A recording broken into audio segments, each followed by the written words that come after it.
जय मल्हार सर्वांना. मी याकडे गणेश विमलदादा केसकर, धनगर आरक्षण उपोषण करता. आज दिवसभर आपण सर्वांनी पाहिलं, खूप घडामोडी आजच्या दिवसात धनगर समाजानं बघितल्यात. आणि ह्या घडामोडी काय पहिल्यांदा धनगर समाजाबरोबर झाल्यात असं नाही आहे.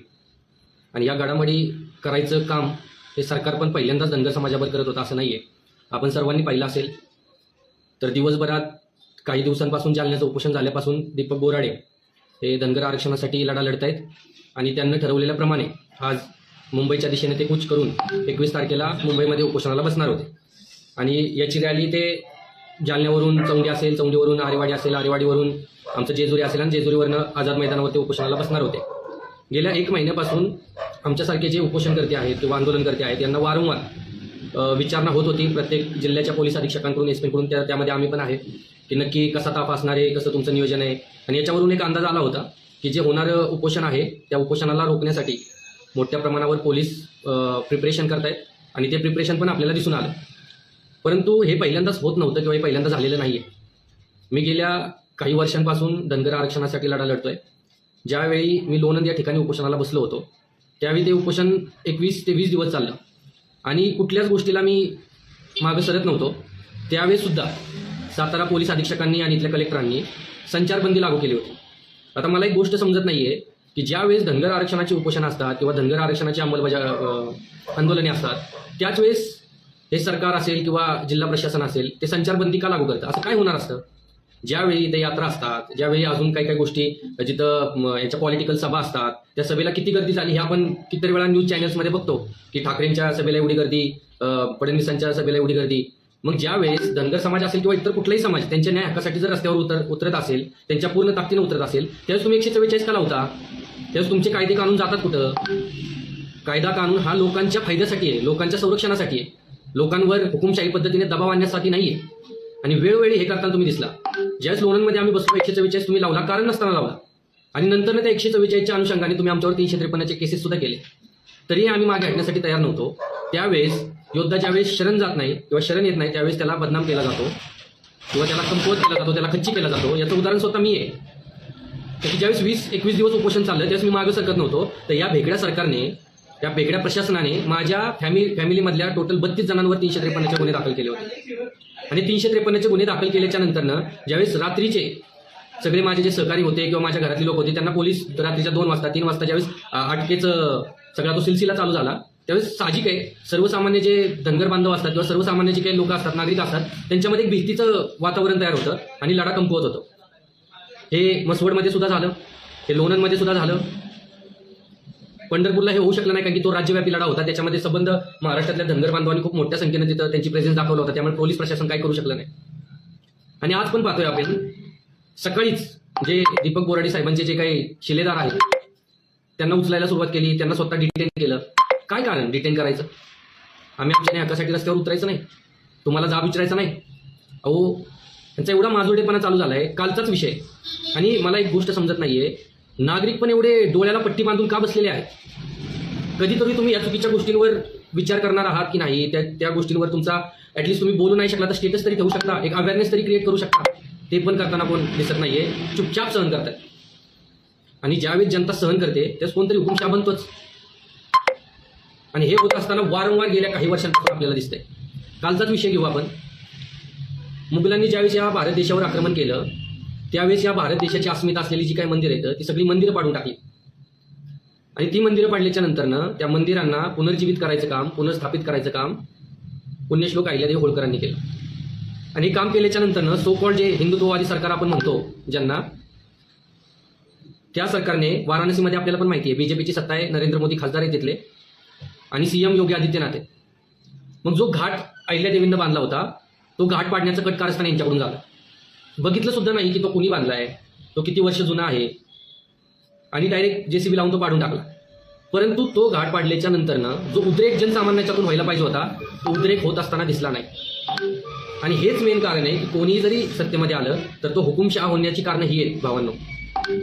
आज पण आपण पाहिलं कालच्या त्या मंदिरावर पण कोणी त्याच्यावर आवाज उठवताना दिसला नाही. मी माझ्या काही मित्रांना सांगितलं, अरे अहिल्यादेवींना जो काही घाट बांधलाय त्याचा विरोध करण्यासाठी तुम्ही स्टेटस ठेवा, त्याचा विरोध दर्शवा. ऍटलिस्ट तुम्ही तिथं वाराणसीमध्ये जाऊ शकत नाही, ऍटलिस्ट इथनं तरी त्याचा विरोध दर्शवा. पण कोणी स्टेटस ठेवायला पण धजवलं नाही किंवा समोर आलं नाही. आणि आज सुद्धा आपण बोलतो, प्रत्येक वेळेस आपण हे बोलताना दिसतो की धनगर समाज या महाराष्ट्रामध्ये 2 नंबरचा समाज आहे, 2 कोटी 2.5 कोटी आमची संख्या आहे, आमचं पॉप्युलेशन आहे. पण ते पॉप्युलेशन आज होतं कुठं? लढायला आम्ही तयार आहे, कितीतरी लोक लढायला तयार आहे, दीपक भाऊ आता लढतायत, आम्ही बॅकग्राऊंडला लढतोय, परंतु लढवय्या लोकांना तुम्ही ताकदच दिली नाही, तर ते तरी किती लढणार आहे? लढणाऱ्या माणसाला फक्त तुमचं पाठबळ लागतं, पण तेही देण्यामध्ये आपण कमी पडतोय असं मला वाटतं.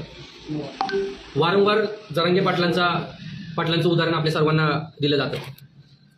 आज जरांगे पाटील मुंबईला गेले, परंतु त्यांच्या मागे असलेला समाज, तो समाज कुठे आहे?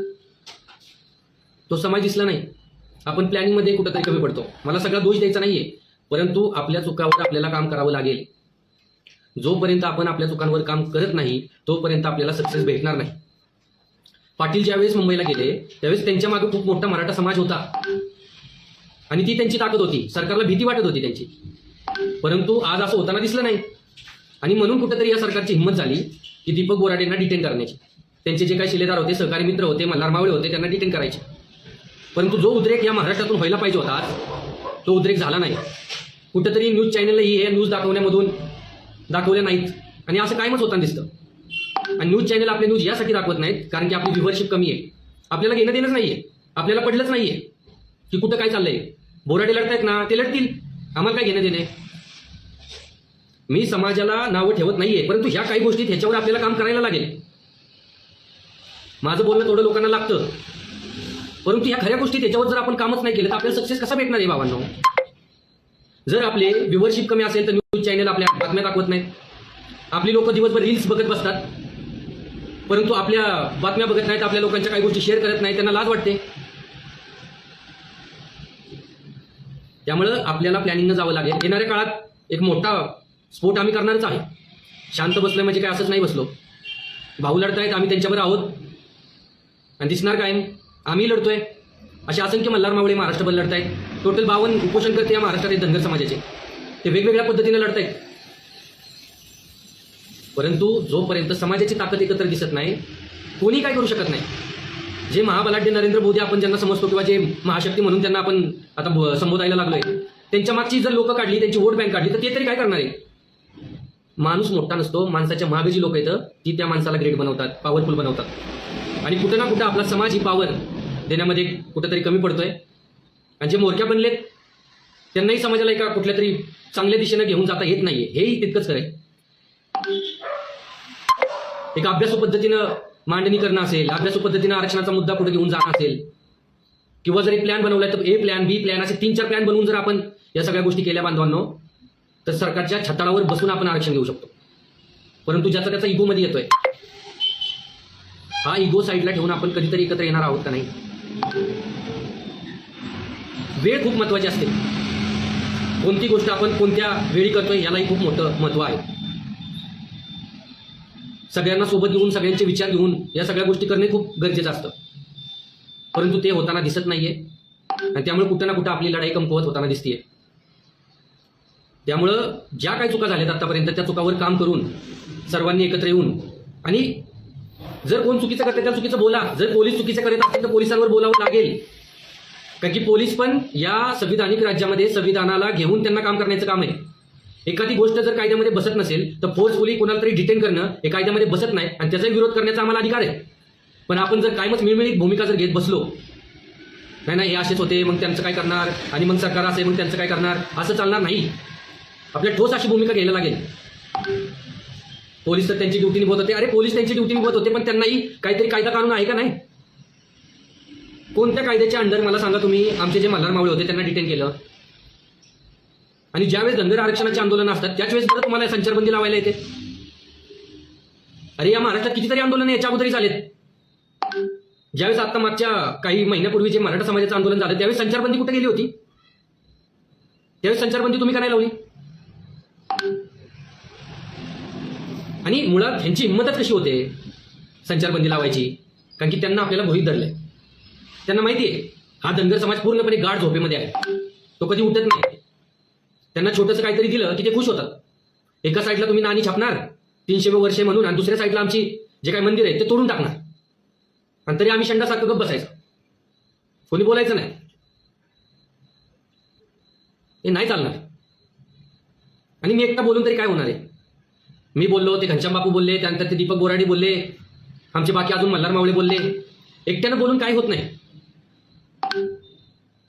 आपल्याकडे मोबाईल आहे. ज्या चुकीच्या गोष्टी आजूबाजूला घडत आहेत त्या गोष्टींवर बोलणं, त्याचा निषेध करणं, जर एखादी चुकीची गोष्ट असेल ते आपलं दायित्व आहे. पण ते आपण करताना दिसत नाही. आणि हे फक्त धनगर आरक्षणाच्या संदर्भातच नाही तर बाकी कितीतरी गोष्टी येतात. फक्त रील्स बघत बसायचं, त्याच्यावर आपले विचार मांडायचे नाहीत, काहीच करायचं नाही. अशानं हुकुमशाही येण्याला जास्त वेळ लागणार नाही भावांनो.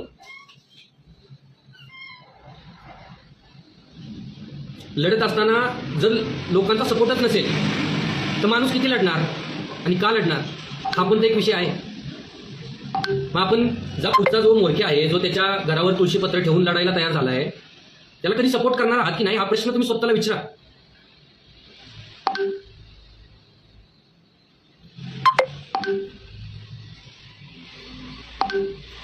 कितीतरी गोष्टी या देशामध्ये चुकीच्या पद्धतीने चालल्या, कितीतरी गोष्टी. पण सगळे नुसते बघत बसले, त्याच्यावर प्रश्न विचारत नाहीत, त्याच्यावर निषेध नोंदवत नाहीत. आणि 21 जानेवारीला जायचंय ना मुंबईला, हा ठीक आहे जाऊ आपण, पण त्या 21 जानेवारीला जायच्या अगोदर आपल्या काही कॉन्सेप्ट क्लिअर होणं पण गरजेचं आहे. आज मी स्पष्ट बोलतोय. आणि हे नाही चालणार की नाही तुम्ही म्हणला होता द्या, संविधानानं चालतंय ना हे राज्य, हा देश, तर काही गोष्टी आपल्याला पण संविधानिक पद्धतीने पुढे घेऊन गेल्या पाहिजे. काही गोष्टी या संविधानिक राज्यामध्ये करत असताना आपल्याला संविधानिक पद्धतीने स्टेप बाय स्टेप पण पुढे गेलं पाहिजे. नाहीतर आपण पाहतोय 70 वर्ष काय झालं. 70 वर्ष एक माणूस येणार, तो एक लढा तयार करणार, त्या लढ्यामध्ये सगळ्यांना जय जय जय जय करत सुटायचं आणि हाताला काहीच नाही लागणार. माणसं थकतात हो. तुम्ही जर एखादा विश्वास तर त्याच्यामध्ये क्लॅरिटी असणं पण खूप गरजेचं आहे.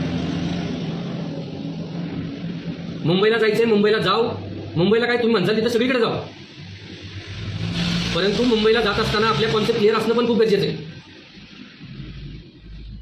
आणि मुंबईला जावं म्हणूनच नियम नाहीये. कुठल्या तरी एका समाजानं मुंबईला जाऊन हे सगळं केलं म्हणून आपल्याला पण मुंबईला जायचं असं कधी होत नाही. या महाराष्ट्रामध्ये कुठेही बसून तुम्ही सरकारला पायावर आणू शकता. तुमची एकजूट महत्वाची असते. पण आपण एकजूट दाखवताना दिसत नाही. जालन्यामध्ये एकजूट दाखवली तर तिथे काही गोष्टी चुकीच्या झाल्या. कधीतरी आपले पाय जमिनीवर ठेवून विचार करायला लागतो. समुदायाचा विचार असतो, मोठ्या समाजाचा विचार असतो. या गोष्टी करणं गरजेचं आहे. माझ्या गोष्टी काही लोकांना लागतील, परंतु एक आंदोलन करता म्हणून मी या सगळ्या गोष्टी तुम्हाला सांगतोय. जो तो उठतो मुंबईला चला, मुंबईला चला. मुंबई जाणं सोपं नाहीये, पण जायचंय ना तर जाऊ. पण जात असताना तुमची एकजूट कुठे आहे? एकजूट पण दिसली पाहिजे, तर पुढच्या मोर्चाला लढायला बळ येतं. प्लॅन ए, प्लॅन बी, या सगळ्या गोष्टी पाहिजेत. एक संघटनात्मक काम पण दिसलं पाहिजे, पण हेही दिसत नाहीये. आणि मुंबईला जाऊन सगळ्या गोष्टी होणार आहेत असं नाहीये. कुठूनही होऊ शकतं. फक्त तुमची ताकद एकत्र दिसली पाहिजे. तुमच्या मागण्या क्लिअर स्पष्ट पाहिजे. आपण कसं नक्की आपल्याला भेटणार याच्यामध्ये क्लिअरिटी पाहिजे.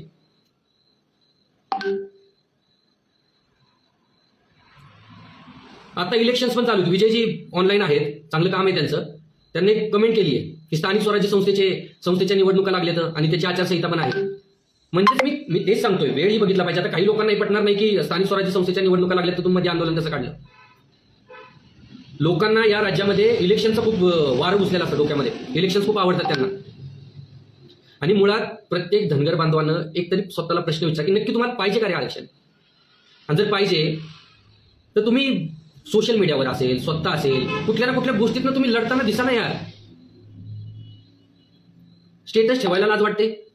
आम्ही आरक्षणाची लढाई म्हणतोय, लढतोय, त्याला सांगायला लाज वाटते. असं नाही जमणार. कुठे एखादी मीटिंग बोलवली तर 100 लोक येतात. कसं लढायचं कसं. आम्हालाही काही लोक प्रश्न विचारतात की नाही तुम्ही पहिलं केलं, आता तुम्ही काय थांबला. थांबलो नाहीये. 2 वर्ष या लढ्यामध्ये दिले. पूर्ण फायनान्शियल लॉसेस होतात. आमचं वयच काय आता. तरी लढतोय, तरी लढणार. परंतु शिकलेला आहे म्हणून मला सिस्टमॅटिक लढायला आवडतं, स्टेप बाय स्टेप लढायला आवडतं. आणि ते स्टेप बाय स्टेप आम्ही लढलो म्हणून तुम्हाला सर्वांना माहिती आहे की धनगरची कास्ट व्हॅलिडिटी सुद्धा रद्द करू शकलो संभाजीनगरमध्ये जाऊन. आतापर्यंत जर आपण बघितलं तर धनगर आरक्षणातला एकमेव सक्सेस आहे आपला.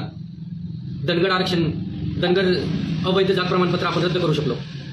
आता ते अवैध जात प्रमाणपत्र रद्द केली म्हणूनच आपली कोर्टाची केसचा निकाल आपल्या बाजूने लागू शकतो. किंवा उद्या जाऊन जरी रस्त्यावर आपण लढलो आणि सरकारनं आरक्षण द्यायचा विचार केला तर त्या धनगर कास्ट व्हॅलिडिटीमुळे आपल्याला आरक्षण भेटू शकतं. परंतु हे पसरवायला आपण कमी पडलो. जर धनगर माझ्यासारखी जी शिकलेली पोरं येतं, जे एज्युकेटेड पोरं येतं, ज्यांच्याकडे आता सोशल मीडिया सारखं प्लॅटफॉर्म आहे, सर्च इंजिन आहे, त्याच्यावर थोडं सर्च करा ना, नक्की धनगर समाजाचं आरक्षण आहे काय, ते भेटणार कसं आहे, कुठं अडकलंय.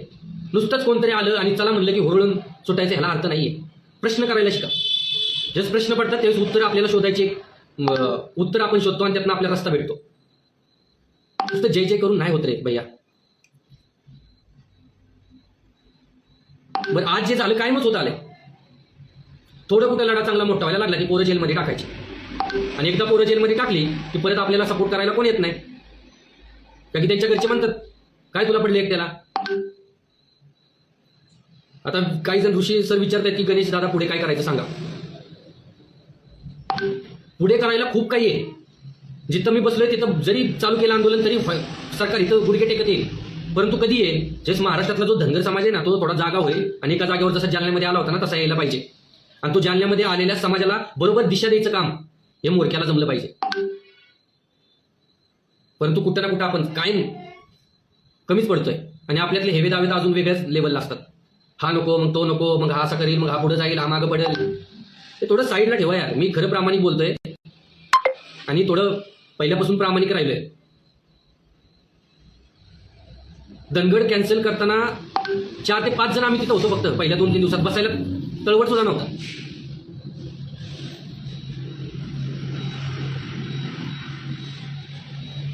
एकत्र या. आपल्या समाजाचे वकील कुठे आहेत, आपल्या समाजाचे शिक्षक कुठे आहेत, आपल्या समाजाचे डॉक्टर कुठे आहेत, आपल्या समाजाचे इंजिनियर कुठे आहेत, आपल्या समाजाचे व्यावसायिक कुठे आहेत. या सगळ्यांना एकत्र यायला लागेल.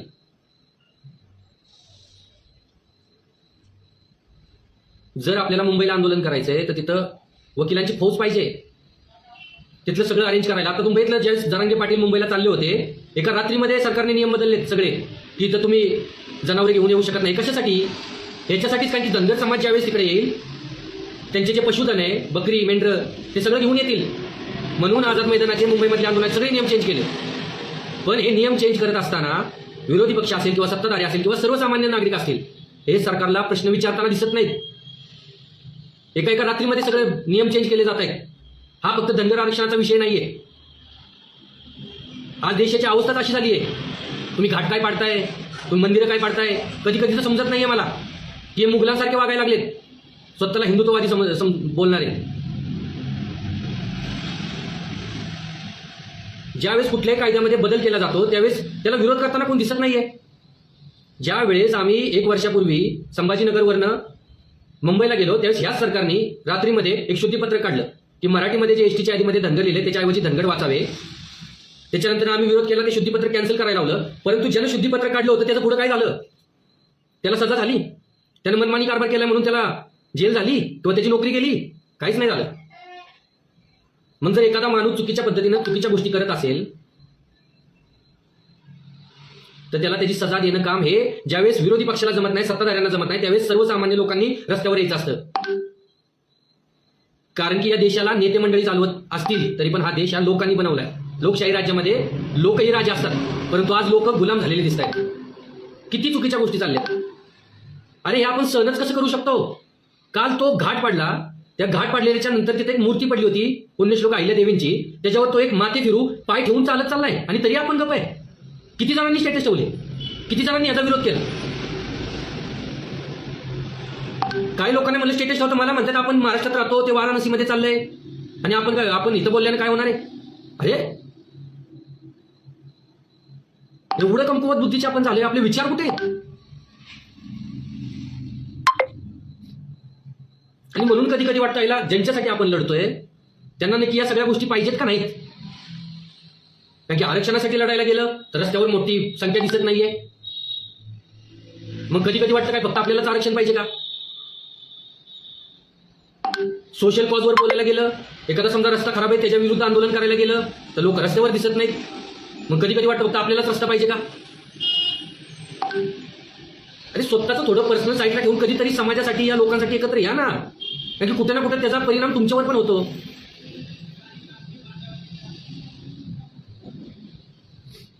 ऋषीजी म्हणतात समाजाने ज्या ज्या नेत्याला मोठं केलं ते नेते बोलत का नाहीत?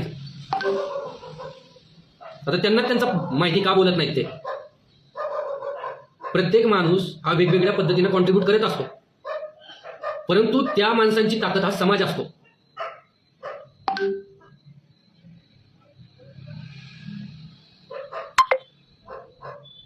त्यामुळे समाज जर बोलायचं बंद झाला तर हुकुमशाहीला वेळ लागणार नाही. बघतोय आज देशाची परिस्थिती काय आहे. ईव्हीएम हॅक होत आहेत, वोट चोरी होते, पैसे सरळ सरळ वाटताना सगळे दिसत आहेत. समाज गप्प आहे. मजा येते समाजाला. जिथं काय चुकीचं दिसेल ते बोललं पाहिजे, त्या गोष्टीचा निषेध झाला पाहिजे, विरोध झाला पाहिजे. एका कुणाची लढाई नसते, कोणतरी लढाई लढायला पुढे येतो तर त्याचं पूर्ण करिअर तिथं दावा लागलेलं असतं. त्यामुळे त्याचं पाठबळ वाढवलं पाहिजे, त्याला सपोर्ट केला पाहिजे, ना की त्याला खाली घेतलं पाहिजे. आणि सरकारनं पण थोडं दम असेल तुमच्यामध्ये तर संविधान पद्धतीनं लोकशाही राज्य चालवायचं असतं त्या पद्धतीनं चालवलं पाहिजे. अरे आमचा अधिकार आहे आमच्या मागण्या मांडण्याचा शांततेच्या मार्गानं. माणूस घरी झोपलाय, तुम्ही त्याला डिटेन करायला जाता.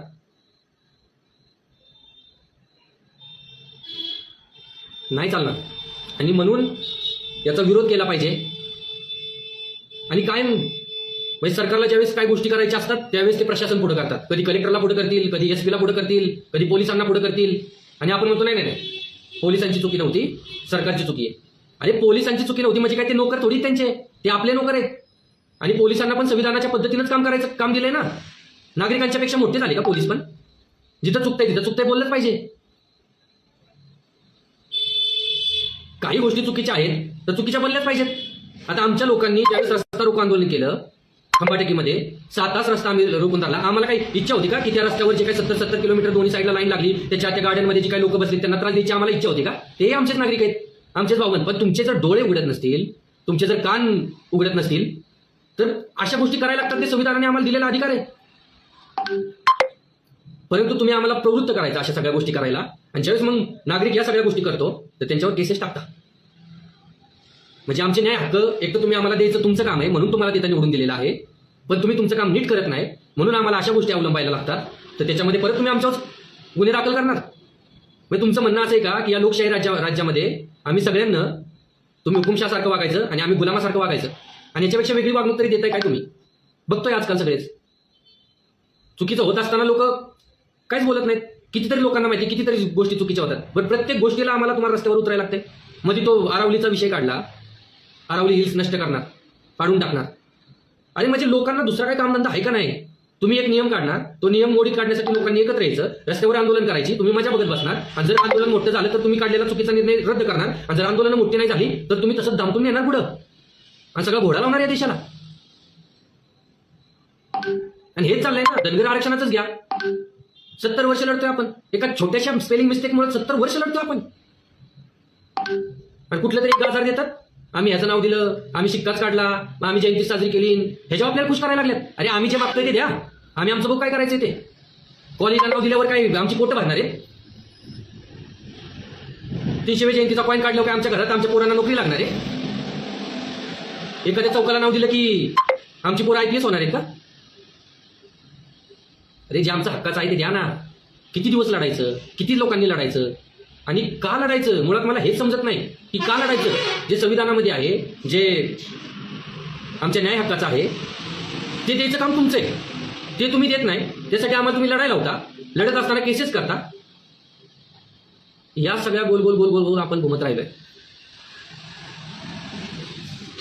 म्हणून माझी तरुणांना विनंती, आपले आज जे सगळे गेले होय, मी आज 30-32 वर्षाचा मुलगा आहे, माझ्यासारखी कितीतरी तुम्ही सगळे तरुण आहात.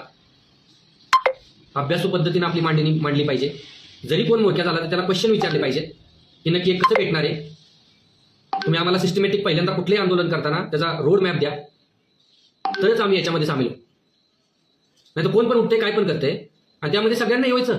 महाराष्ट्रभर कितीतरी लोकांवर केसेस आहेत, अजून ते एअरझऱ्या मारतात. आणि एकदा केसेस पडली, अरे आम्ही नुसतं मुंबईला गेलो मंत्रालयाच्या आजूबाजूला तर सिव्हिल ड्रेसमध्ये पोलीस आमच्या मागे असतात. त्या मंत्रालयामध्ये जायला आम्हाला बॅन करून टाकलंय का? तर मुंबईमध्ये आम्ही आंदोलन केलं. मग आम्ही काय बॉम्ब टाकायला गेलो? त्यामुळं मी आलो आजच्या गोष्टीचा निषेध करायला, परंतु खूप साऱ्या वेगवेगळ्या गोष्टी बोललो मी आज. खूप दिवसापासून मला हे बोलायचं होतं, पण जे पण काय आज पोलिसांनी असेल किंवा सरकारने असेल जे पण केले त्याचा मी जाहीर निषेध करतो. नुसता निषेध करत नाहीये, काही दिवसामध्ये एक मोठं काहीतरी होताना तुम्हाला दिसणार आहे आणि ते सर्वसमावेशक असेल, सर्वांना घेऊन केलेलं असेल. आणि तुम्ही लिहिता इथं कमेंट की सर्वांनी मिळून एक दिशा ठरवली पाहिजे, पण ज्यावेळेस आपल्याला बोलवलं जातं सगळ्यांना, खूप सारी लोक येताना दिसत नाहीत हो. 50 आणि 200 लोकांमध्ये काय ठरवणार? लोकांना नेत्यांची चाटुगिरी करण्यामध्ये इंटरेस्ट यायला लागलाय. समाजाचे प्रश्न साईडला पडलेत. 2.5 कोटीचा धनगर समाज म्हणतो. राज्याभिषेकाला मी गेलो होतो यशवंतराव महाराजांच्या, 200 ते 300 लोक होती फक्त. आपल्याला आपला इतिहास जपला पाहिजे. इतिहास जो आपल्या थोर पुरुषांचा आहे तो आपल्याला एक संघ ठेवतो. आज जर धनगर समाजाला एकत्र आणायचं असेल तर आपले जी काही तीर्थक्षेत्र आहे, खंडोबा असेल, बिरोबा असेल, असे बाळूमामा असेल, ह्या सगळ्यांच्या मार्फत आपण एकत्र येतो. यांना जपलं पाहिजे. यशवंत महाराजांचा इतिहास किती मोठा आहे. यशवंतराव होळकरांसारखा एक मी 32 वर्षाचा आहे, त्यांना 26 वर्षाचे असताना स्वतःचा राज्याभिषेक करून घेतलाय, इंग्रजांना चळो की पळो केलंय. असला एवढा मोठा जाज्वल इतिहास आपल्याकडे असताना सुद्धा आपली लोक काय एकत्र येत नाही. मल्हारराव होळकरांसारखा एवढा मोठा थोर पुरुष मेंढपाळाच्या कुटुंबात जन्माला येतो. तो स्वतःच्या बुद्धीवर, स्वतःच्या पराक्रमावर होळकरशाहीची स्थापना करतो. पुढे जाऊन मोठा सरदार होतो. दिल्लीच्या तख्तावर कुणाला बसवायचे आपण ठरवणारे ना. आपल्याला झालंय काय आजकाल?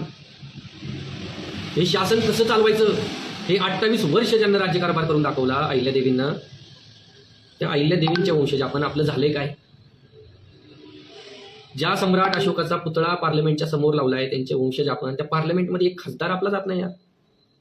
काय झालंय आपण? तरुणांना प्रेरणा देईल असा इतिहास यशवंतराव होळकरांचा आहे, पण ना आपण इतिहास वाचतोय ना काय करतोय. हातावर मोजणे इतकी लोक आंदोलनात येत असतात. कुणाला काय पडलेलं नाही तर मग कॅम्पेनिंग चालवून टाका ना. नको आम्हाला आरक्षण, बघू आमचं आम्ही काहीतरी. उठा, थोडा इतिहास वाचा, थोडा स्वतःचा माणूस पण जागृत करा. हा फक्त समाजाचा विषय नाहीये. आजकालची आजूबाजूची परिस्थिती बघितली, रेप होत आहेत, जंगलं तोडली जात आहेत, पर्वत रांगा पाडल्या जात आहेत, इलेक्शन हायजॅक केली जात आहेत, नियम धाब्यावर मारून सगळं केलं जात आहे. त्याच्यावर कोण बोलायला तयार नाही. आणि जे प्रामाणिकपणे बोलतायत त्यांनाच लोक नावं ठेवतायत, आणि जे बोलबच्चन करतायत त्यांना हसवतायत, त्यांना लोक जवळ करायला लागले. मग पुढे जाऊन या सगळ्या गोष्टींचे किती वाईट परिणाम येणाऱ्या पिढीवर होणार आहेत याचं थोडं 5-10 मिनिटं एका साईडला बसून विचार करा भावांनो. खूप वेगळ्या पद्धतीने सगळं चाललंय. आपल्या सर्वांना एकत्र यावं लागेल, चुकीच्या गोष्टींचा विरोध करावा लागेल. मला खरंच मी 2 दिवसापूर्वी शॉक झालो की ज्यांना मंदिरं बांधली, ज्यांना घाट बांधले, त्यांची मूर्ती त्या कुणाच्या तरी पायाखाली, किती तळपायाची आग मस्तकात जायला पाहिजे. पण तू साधा आपण स्टेटस सुद्धा ठेवायला लाज वाटली आपल्याला सगळ्यांना. का तर डेव्हलपमेंट. आणि जिथं तुमचा इतिहास तुम्ही पाडून जर डेव्हलपमेंट करणार असाल तर ती डेव्हलपमेंट तर काय असते, एक 10-15 वर्ष यांची स्ट्रक्चर टिकतात, शाश्वत सुद्धा नसतात. काही लोक विचारत होते की घाट तर एवढा चांगला होता, मग का पाडायचं चाललंय? अरे घाट पाडला ना की अहिल्यादेवींचं नाव तिथंच संपतं. किंवा कुठल्याही जने तो घाट बांधला असेल, मी सारखं अहिल्यादेवी म्हणतो तर परत त्या जातीमध्ये बांधलं जातं. मला त्यांनी सर्वसमावेशक काम केले. घाट पाडला, परंतु नवीन घाट कोणी बांधला तर नरेंद्र मोदी साहेबांनी बांधला. म्हणजे पुढच्या पिढ्या नरेंद्र मोदी साहेबांना लक्षात ठेवणार. परंतु ज्यावेळेस मुघलांनी आक्रमण केलं आणि आपल्या मंदिरं पाडून टाकली, आणि मंदिरं पाडल्याच्या नंतर त्या मंदिरं पाडलेली जीर्णोद्धार केला ज्या मंदिरांचा, त्याच्यावर ह्यानं राजकारण केलं आणि सांगितलं आम्ही हिंदुत्ववादी सरकार आहे, यावय, आणि सत्ता घेतली. आणि सत्ता घेतल्याच्या नंतर तुम्ही आमचीच मंदिरं पाडायला लागला. आणि वरनं सांगायला लागला नाही, त्या अहिल्यादेवींची जी मूर्ती आहे, योगी आदित्यनाथ सांगत होते आम्ही ती चांगल्या पद्धतीनं उचलून ठेवून एका गार्डनमध्ये ठेवून त्याचं चांगलं पूजा वगैरे केली. अरे काय कुठं होता तुम्ही ज्यावेळेस त्या मूर्तीवर पाय ठेवला?